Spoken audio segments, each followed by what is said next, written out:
और मैंने शायद पहले भी समझाया कि बिटिया अगर शादी के योग्य है तो 10 काम छोड़ के खा लेना चाहिए, 100 काम छोड़ के 10 काम छोड़ के ना लेना चाहिए, 100 काम छोड़ के खा लेना चाहिए और 1000 काम छोड़ के बिटिया की शादी कर देनी चाहिए।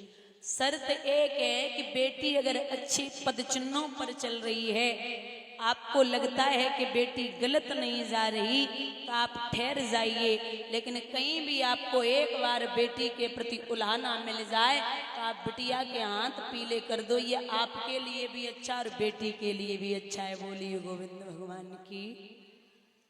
और मैं निवेदन करूंगी, यहाँ जितने पिता बैठे हैं जिन्होंने बेटियों का विवाह किया है, कि दादा आपकी बेटी एक सूट खरीदने के लिए दुकान पे जाए, एक जोड़ी कपड़े लेने के लिए दुकान पे जाए, तो जिस कपड़े को वो 6 महीने नहीं पहनेगी, एक सूट को एक बिटिया 6 महीने नहीं पहनेगी, उस सूट को खरीदने के लिए कम से कम 50 सूट रिजेक्ट कर देती है।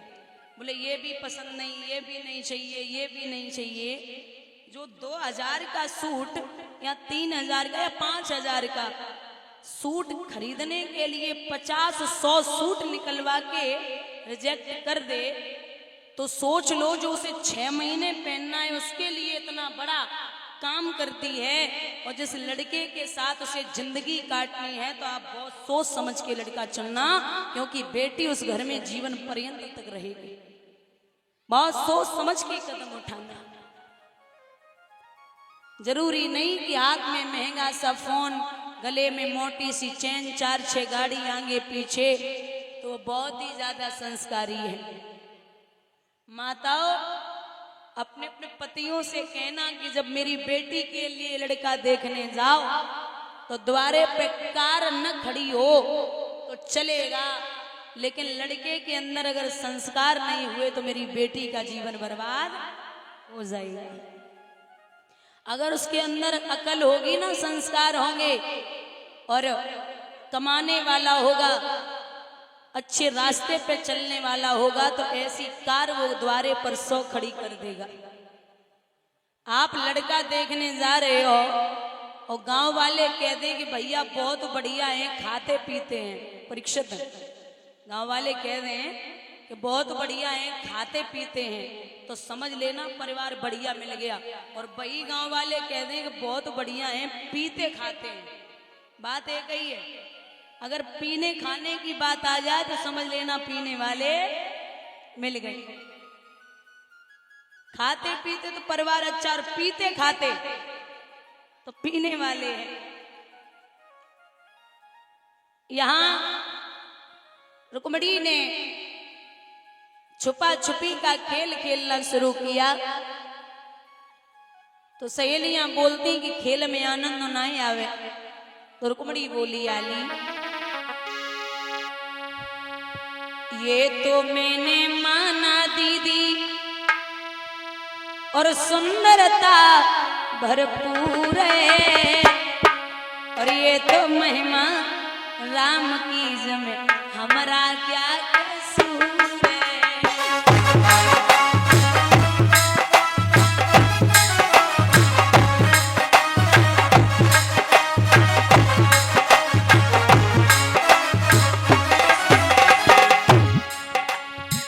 ये तो मैंने माना दीदी सुंदरता भरपूर है, ये तो महिमा राम की जमे, हमारा क्या कसूर है।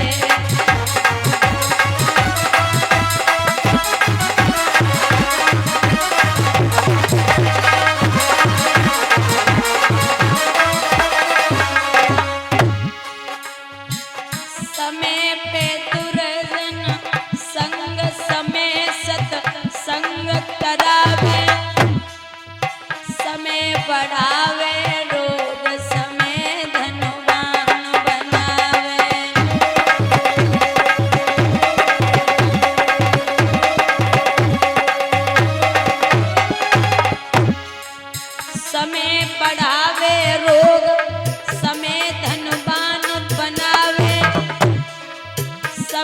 के होवे मिलन समय बिछुड़ न करवावे।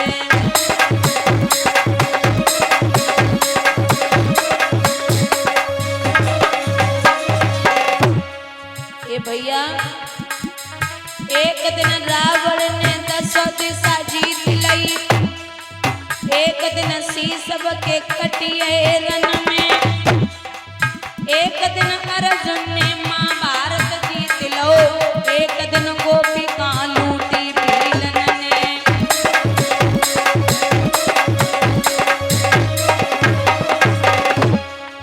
समय समय की बात समय को परखत ज्ञानी, समय पे निकलती धूप समय पे बरसत पानी।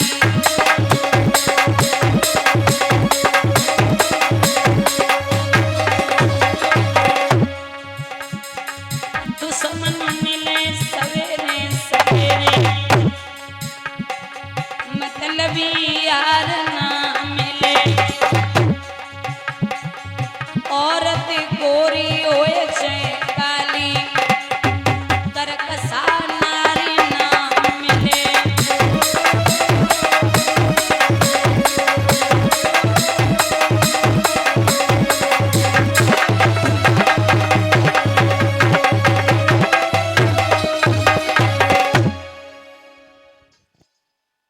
भैया यहाँ इतनी प्यारी है रुक्मणी, और रुक्मणी किसकी भक्त है? कृष्ण की। बात एक है महाराज की, कृष्ण और राम, बहुत ध्यान से सुनना बुजुर्गो, कृष्ण और राम में कुछ ज्यादा फर्क नहीं है। मतलब वैसे तो ये विष्णु के अवतरित ही हैं, ये सब जानते हो, लेकिन राम और कृष्ण में एक ही फर्क है। राम ये सिखाते हैं कि मर्यादा में रहते कैसे हैं। राम जी ये सिखाते हैं कि मर्यादा में रहते कैसे हैं, और कृष्ण ये सिखाते हैं कि मर्यादा में रखते कैसे हैं। यही फर्क है। हम कृष्ण को मानते हैं लेकिन कृष्ण की नहीं मानते। हम राम को मानते हैं लेकिन राम की नहीं मानते। जिसको मानो उसकी, जैसे जिसको इष्ट मानते हो उसके पद चिन्हों पर भी चलना सीखिए। ऐसे खाली खाली मानने से कुछ नहीं होता कि दूर दूर से व्यवहार, हाँ ठीक है मैं ऐसा इतना प्रेम करता हूं, जब वक्त पड़ा तब आसपास भी नहीं भटके, तो ये नहीं करना है।